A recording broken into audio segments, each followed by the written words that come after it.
The rain came down in sheets that gray afternoon, turning the park into a blur of green and gray, where even the most beautiful things seemed to fade into sadness. Margaret sat beneath the old oak tree, its branches offering little protection from the downpour, clutching a styrofoam container of half-eaten pasta that someone had left on a bench. Her weathered hands trembled slightly as she lifted the plastic fork to her lips, not from the cold, though her thin sweater was soaked through, but from something deeper, something that had nothing to do with temperature. She ate slowly, savoring each bite as if it might be her last meal, because in her world, it very well could be. Her long gray hair hung in wet strands around her face, and tears mixed with raindrops traced paths down her wrinkled cheeks, though she made no sound of crying. She had learned long ago that crying out loud changed nothing. Across the park, standing under a large black umbrella that kept him perfectly dry, stood Richard Ashford III, dressed in a tailored navy suit that probably cost more than most people earned in a month. He was on his phone, yelling at someone about quarterly profits and market shares, his voice carrying across the empty park with the confidence of a man who had never been told no, never been denied anything he wanted. He noticed Margaret from the corner of his eye, and something about the sight of her, so pathetic and desperate, eating garbage in the rain like an animal, sparked something cruel in him. Perhaps it was the stress of his day, perhaps it was simply who he had become, but he felt the urge to make himself feel bigger by making someone else feel smaller. He ended his call and walked toward her, his expensive leather shoes splashing through puddles without care, because he could always buy new ones. As he approached, he made a show of looking her up and down with disgust, his lip curling as if she were something foul he had stepped in. Margaret noticed him but kept eating, trying to ignore his presence, hoping he would just walk past like most people did, treating her as if she were invisible. But Richard stopped directly in front of her, deliberately holding his umbrella so that the rain poured off its edge directly onto her food. "Quite the meal you've got there," he said, his voice dripping with sarcasm and contempt. "Found that in the trash, did you? Tell me, does it taste better when it's soaked with rain, or do you prefer it dry?" He laughed at his own joke, a harsh sound that seemed to crack through the steady rhythm of the rainfall. Margaret looked up at him with eyes that had seen too much suffering, too much cruelty, and for a moment, Richard saw something in those eyes that made him uncomfortable, something human that he didn't want to acknowledge. So he pushed harder, the way bullies do when confronted with their own conscience. "What's wrong? Cat got your tongue, or did you sell that too for whatever you're drinking these days?" He reached into his pocket and pulled out a dollar bill, then made a show of dropping it into a puddle near her feet. "There you go. Don't spend it all in one place. Oh wait, you probably will, won't you? On whatever poison helps you forget what a waste of space you've become." He took out his phone and snapped a picture of her, laughing as he did so. "This is going to make a great story at the office. Guess what I saw today? They'll love it." Margaret's hands stopped moving, the fork frozen halfway to her mouth. She set the container down carefully, as if it were something precious, and looked up at him with a steady gaze that seemed to see right through his expensive suit and his arrogant smile, down to the hollow, frightened man underneath.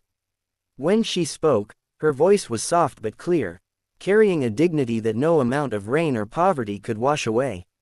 "I once had a son," she said quietly, and Richard's smile faltered slightly. "He looked a bit like you, actually. Same confidence, same expensive taste in clothes. He worked in finance too, thought he owned the world. He was so busy climbing ladders and making money that he forgot to call his mother, forgot to visit, forgot that there were people in his life who loved him not for what he had but for who he was. And then one day, he was gone. Heart attack at 38. Left behind a wife who couldn't bear to look at all the things he'd bought instead of spending time with her, and 2 children who barely knew him. At his funeral, I stood in the rain just like this, and I realized that all his money, all his success, couldn't buy him one more day, one more chance to do things differently." Richard shifted uncomfortably, his umbrella wavering slightly, but she continued. "I used to be someone too, you know. I was a teacher for 30 years. I taught children to read, to write, to dream. I had a home, a husband, a life that made sense. But then my husband got sick, cancer, and the medical bills came like a flood that never stopped. We lost everything trying to save him, and in the end, I couldn't save him at all. I lost him, lost the house, lost myself for a while. My son was too ashamed to help, too worried about what his colleagues would think if they knew his mother needed assistance.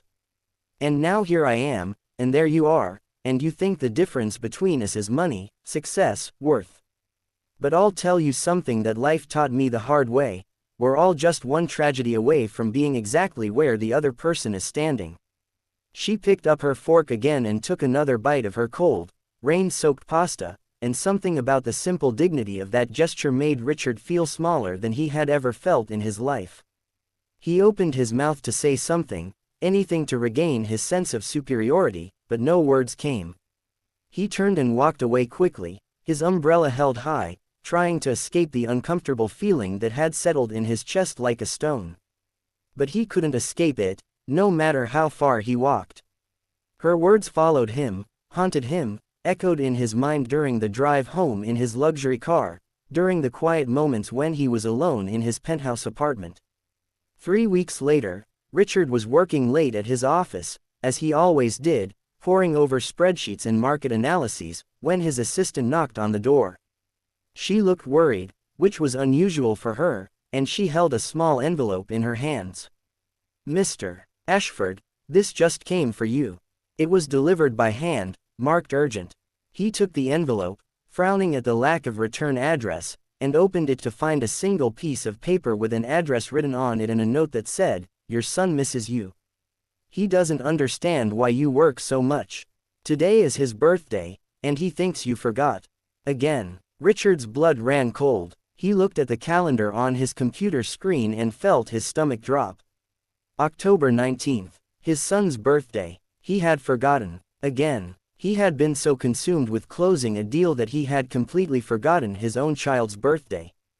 The address on the paper was his ex-wife's house, where his son lived because Richard had been too busy to fight for custody, had convinced himself it was better this way, that he could be a better father by providing financially rather than emotionally. But Margaret's words came back to him with crushing force. He was so busy climbing ladders and making money that he forgot to call his mother, forgot to visit. He grabbed his coat and ran out of the office, ignoring the surprised looks from the janitors cleaning the floors. He drove through the city streets with a desperation he had never felt for any business deal, any profit margin. When he arrived at his ex-wife's house, he sat in the car for a long moment, his hands shaking on the steering wheel. Through the window, he could see his son, 7 years old, sitting at the kitchen table with his mother, blowing out candles on a small birthday cake. The boy's face was a mixture of joy and sadness, happy for the cake but looking toward the door as if hoping someone would walk through it. Richard got out of the car and walked to the door, his heart pounding. He rang the bell, and when his ex-wife answered, her face registered shock, then suspicion, then something that might have been hope. "Richard, what are you doing here?" He looked past her to his son, who had jumped up from the table and was staring at him with wide eyes. "I came to see my son," Richard said, his voice cracking slightly. "I came to tell him I'm sorry. I'm sorry for missing his birthday, and I'm sorry for missing so many other things. I'm sorry for being the kind of father who thought money was enough." The boy ran to him, and Richard knelt down and caught him in his arms, hugging him tightly, and for the first time in years, he felt tears running down his face. His ex-wife watched from the doorway, her arms crossed, and he looked up at her. "I want to change," he said. "I want to be better. I want to be the father he deserves, not the one I've been." She studied him for a long moment, then nodded slowly. "Actions, Richard, not words. He needs your time, not your money." He nodded, understanding completely. "I know. I finally know." Over the following weeks, Richard made changes. He left work at 5 o'clock, sometimes even earlier. He showed up at his son's soccer games, his school events, his everyday moments. He had dinner with him twice a week, and they talked about things that had nothing to do with profit margins or success metrics. They talked about dreams and fears, about favorite colors and silly jokes, about all the small things that make up a life. His colleagues were confused by the transformation, and some even whispered that he was losing his edge, becoming soft. But Richard found that he didn't care what they thought anymore. But there was something else he needed to do, something that nagged at him constantly. He needed to find Margaret. He returned to the park week after week, looking for her under that old oak tree, but she was never there. He asked other homeless people if they had seen her, describing her carefully, and finally, an old man with kind eyes told him that she usually stayed at a shelter on the other side of town during the colder months. Richard drove there immediately, his heart racing with an urgency he couldn't quite explain. He needed to thank her, to tell her that she had changed his life with just a few honest words spoken in the rain. At the shelter, he asked for Margaret, and the woman at the front desk gave him a sad look that made his heart sink. Margaret Chen, I'm sorry, but she passed away 2 weeks ago. Pneumonia. She caught it after spending too many nights in the rain, and by the time she came to us, it was too advanced. We tried, but her body was just too weak, too worn down by years of living rough. Richard felt as if he had been punched in the stomach. He stood there, unable to speak, unable to process the information. The woman continued, her voice gentle. She was a remarkable woman, though. In her last days, she talked about her son a lot, about how she hoped he was happy wherever he was. She left behind a few things, mostly books, and a journal. She said if anyone ever came looking for her, to give them her journal. Are you family? No, Richard said quietly. I'm just someone she helped. Someone she saved, actually. The woman nodded and disappeared into a back room, returning with a worn leather journal held together with a rubber band. She would have wanted you to have this then. She believed in the power of words to change hearts. She used to say that teaching never leaves you, even when everything else does. Richard took the journal with trembling hands and thanked her, then walked out of the shelter into the cold afternoon air. He sat in his car and opened the journal, and there, in handwriting that was surprisingly elegant and precise, were Margaret's thoughts, her memories, her story. He read about her life as a teacher, about the students she had loved and helped, about the joy she found in watching children discover the magic of reading. He read about her husband, John, and their love story, how they met at a library when they both reached for the same book, how they built a life together filled with small, beautiful moments. He read about her son, about the pride she felt when he graduated from college, about the slow drift that happened as success changed him into someone she barely recognized. He read about her husband's illness, about the impossible choices she had faced, about selling their home to pay for treatments that ultimately couldn't save him. And he read about the shame that kept her son away, about letters she sent that were never answered, about birthday cards returned unopened. There were entries about life on the streets, about the cold and the hunger, but also about moments of kindness from strangers, about a sandwich shared with another homeless person, about a young girl who gave her a warm scarf, about humanity found in unexpected places. And there, near the end, was an entry dated the day they had met in the rain. Today a man mocked me in the park while I was eating. He took my picture and laughed at me, and I saw in him the same emptiness that took my son away from me. So I told him my story, hoping that maybe, just maybe, he might hear it and choose a different path. I wonder if he will. I hope so. I hope he has someone who loves him, someone waiting for him to come home. I hope he doesn't wait too long to realize what matters. The next entry was her last, written in a shaking hand. I am very sick now. I can feel my body giving up, and I am not afraid.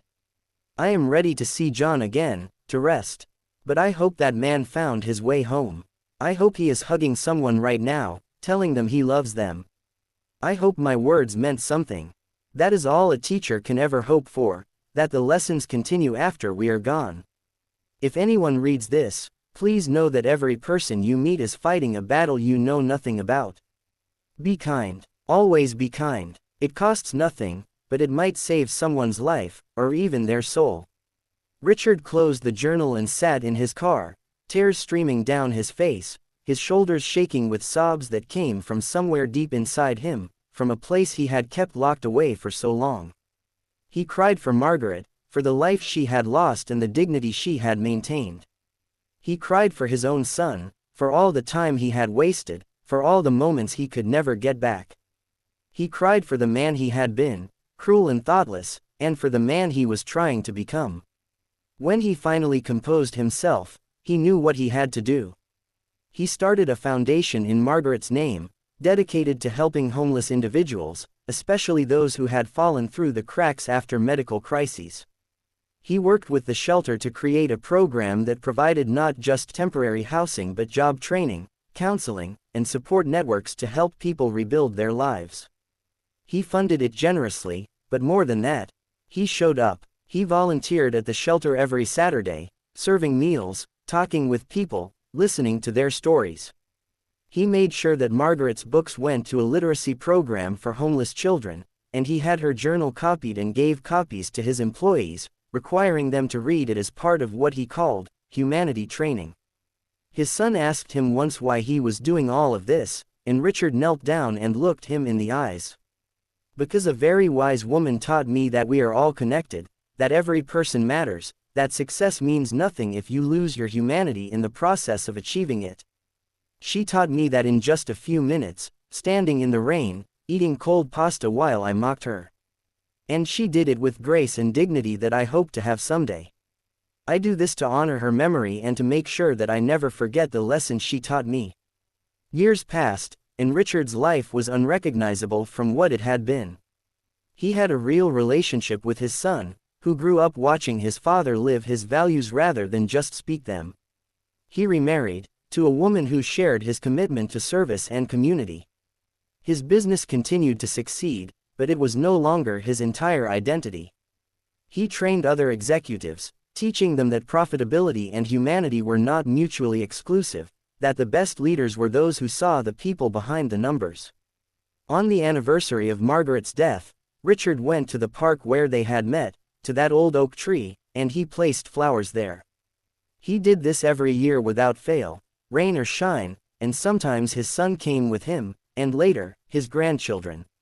He would tell them the story of how a homeless woman he had mocked had saved his life with her words, with her story, with her refusal to be diminished by his cruelty. He told them about the journal, about the lessons she had taught, about the power of choosing kindness even when the world had been unkind to you. The foundation bearing Margaret's name helped thousands of people over the years, giving them not just charity but opportunity, not just handouts but hand-ups. Lives were rebuilt, families reunited, futures restored. And every single person who received help from the foundation was given a card with Margaret's final words printed on it. "Every person you meet is fighting a battle you know nothing about. Be kind. Always be kind." Richard kept Margaret's original journal in his desk drawer, and whenever he felt himself slipping back into old patterns, whenever the pressure of business made him want to prioritize profit over people, he would take it out and read her words again. They never failed to reorient him, to remind him of what truly mattered. In board meetings, when others pushed for decisions that would hurt employees or communities, he would speak up, and his voice carried weight because his success proved that doing the right thing and doing well in business were not contradictory goals. His son grew up to be a different kind of man than Richard would have raised before that rainy day in the park. He became a social worker, dedicating his life to helping others, and when people asked him why he chose that path, he would tell them about his father's transformation, about the homeless woman his father had mocked who had changed everything.